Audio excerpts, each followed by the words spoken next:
lihat kerajaan Allah kalau kamu tidak dilahirkan kembali. Jadi di sini titik kritisnya sebenarnya. Mau Advent, mau Katolik, ini yang membuat saya nggak pernah lagi pusing denominasi. Bagi saya yang penting, kamu lahir baru apa enggak? Dan Yesus bilang, Nikodemus bingung, lahir baru, masuk ke dalam rahim mamaku. Gini. Kamu nggak pernah tahu, tapi dia seperti angin. Dan itu kejadiannya seketika. Ketika kamu percaya Yesus sebagai Tuhan dan Juru Selamat, Roma 10 ayat 9-10, kamu dibenarkan, kamu diselamatkan. Disinilah kamu jadi ciptaan baru. Nah, waktu kita sudah di sini, ini yang bisa hidup dalam kasih karunia. Jadi kebodohan bagi kita mau bilang Tuhan bodoh kan gimana lah. Tapi orang Kristen kadang berpikir begitu, Tuhan bodoh.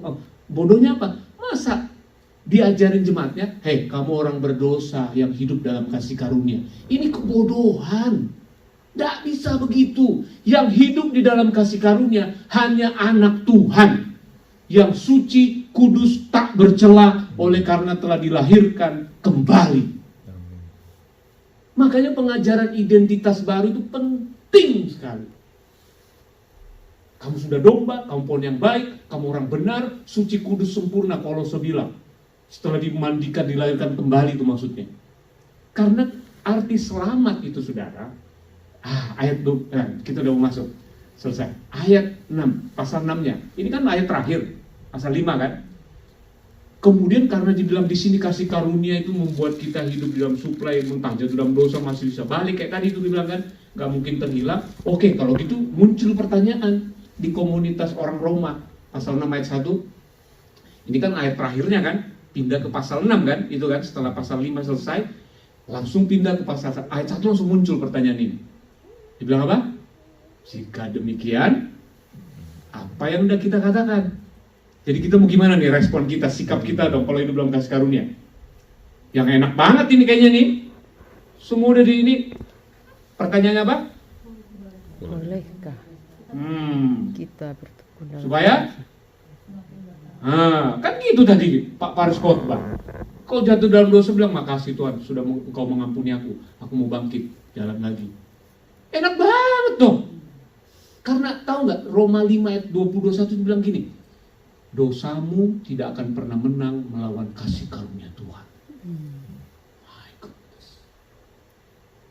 Kamu mau sebandel apapun, mau sebrengsek apapun, kasih karunia Tuhan tetap menang dalam hidup.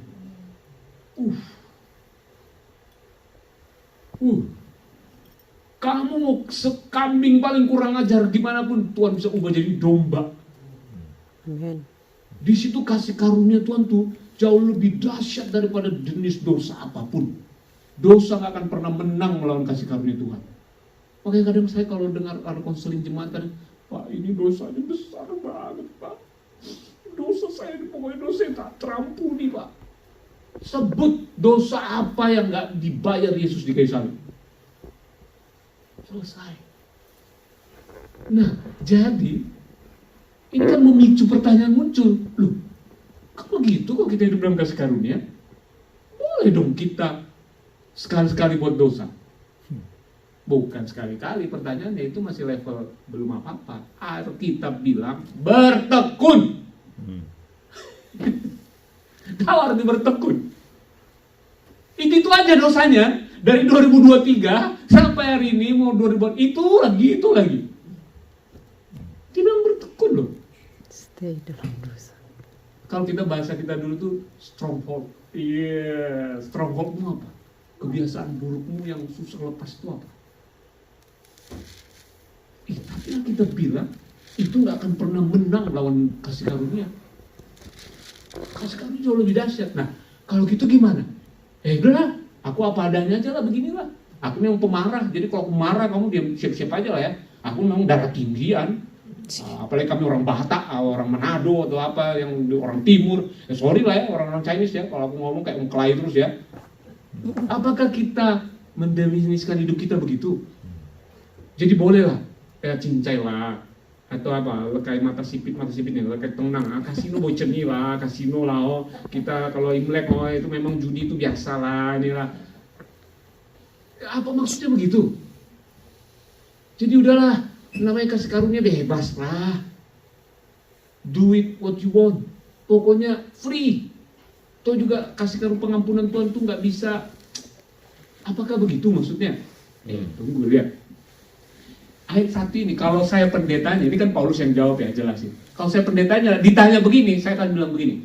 Hah? Kamu bertukar dalam dosa? Ya coba. Kalau nggak kau dilempar ke neraka sama Tuhan kau ya. Saya pasti marah-marah itu.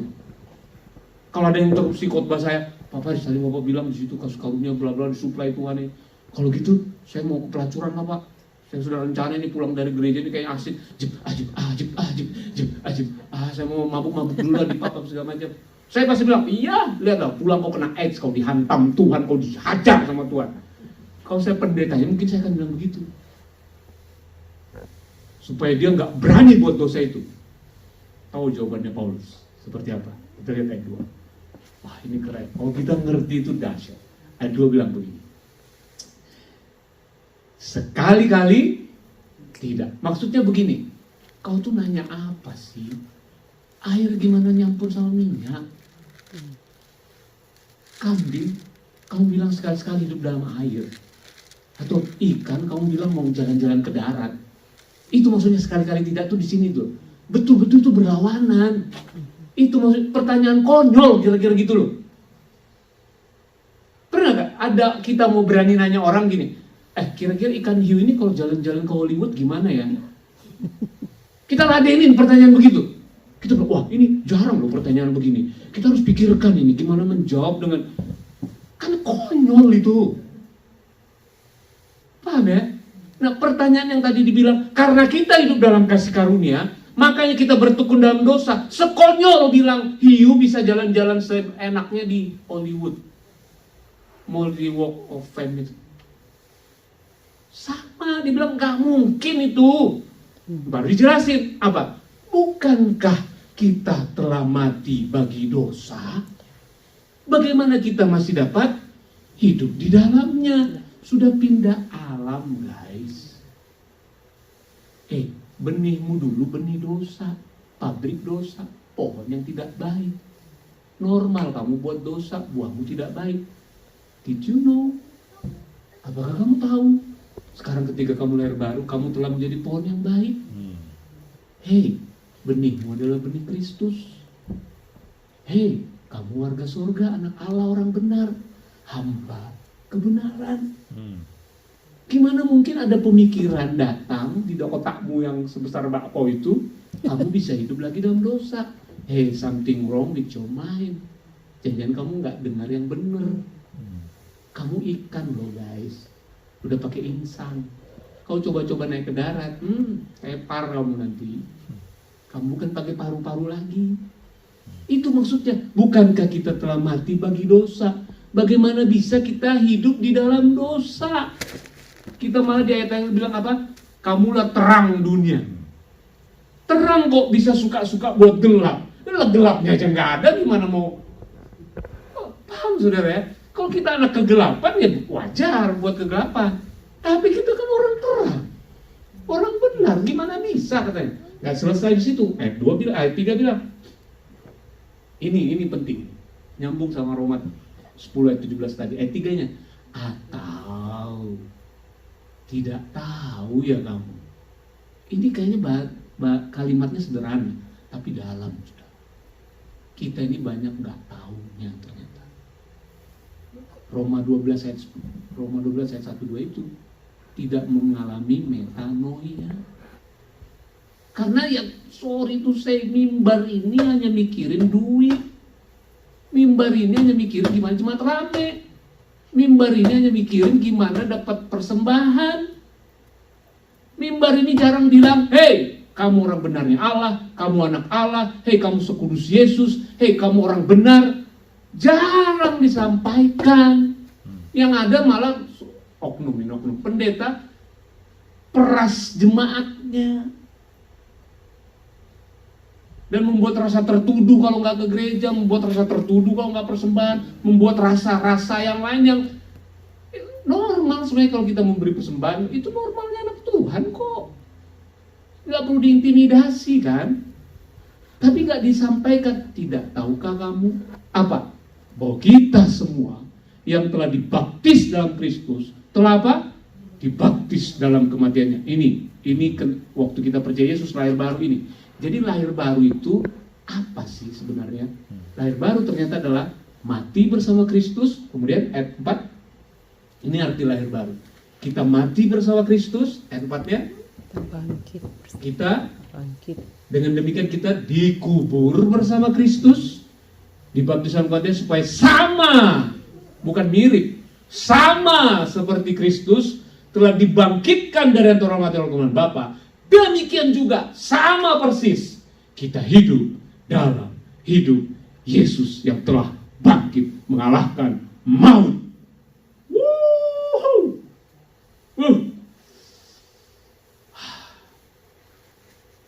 Itu hidup kekal begitu. Yesus nggak bisa mati lagi. Demikian pula kita. Loh Pak, baru kemarin ada berita duka. Itu badannya yang mati. Orangnya mau udah di surga. Amin. Ini kan casing, kemah sementara. Kematian itu di bawah telapak kaki kita. Kita boleh bilang, "Hai maut, di mana sengatmu?" Kematian gak lepel sama kita. Amin. Kalau kita ngerti hidup yang baru itu apa? Jadi waktu kita lahir baru, kita dikubur, kita mati. Jadi waktu bilang, "Tuhan, ini hidupku, Tuhan, aku mau percaya kepada Engkau." Diapain? Di mana hidupmu Baris? Diambil, dibantai, disalib di kayu salib. Rohnya yang lama dibunuh di situ, dikubur bersama Kristus. Tak akan bisa manusia lama bangkit. Penguburan itu keterpisahan kekal. Wahyu yang lama udah hilang Pak, sama sekali Pak. Dan apa katanya? Kita bangkit bersama Kristus. Jadi Paris yang baru, roh yang baru. Itulah benih Kristus. Dan dari situlah Yesus bilang, barang siapa percaya padaku, dari dalam hatinya mengalir aliran-aliran. Pelayanan dari hati, senyum dari hati, persembahan dari hati, semua dari hati, tanpa kemunafikan. Ini kekristenan sejati begini. Amin. Bukan yang dipura-pura, ambil $100. Hei, Pak Pendeta mana nih Pak Pendeta? Nih persembahanku nih, $100. Enggak, bukan begitu. Kita dari hati. Ya dilihat orang nggak dilihat, lo pusing amat. Kelihatan 100 nggak apa-apa, nggak kelihatan juga nggak apa-apa. Karena bagi kita ini kita lakukan dari hati. Itu arti diselamatkan. Dan kalau komplitnya bukan cuma mati dikubur bangkit. Di kitab Efesus yang lain juga berkata begini di Kolose, kamu juga terangkat bersama dengan Dia dan duduk di sebelah kanan Allah Bapa karena hidupmu tersembunyi di dalam Kristus. Karena itu pikirkanlah yang di atas. Amin. Kehidupan kita itu sudah di sebelah kanan Allah Bapa, maksudnya apa? Memerintah. Makanya Pak Yusuf selalu khotbah, perkatakan itu kan bicara tentang mentalitas kita yang memerintah bersama Kristus.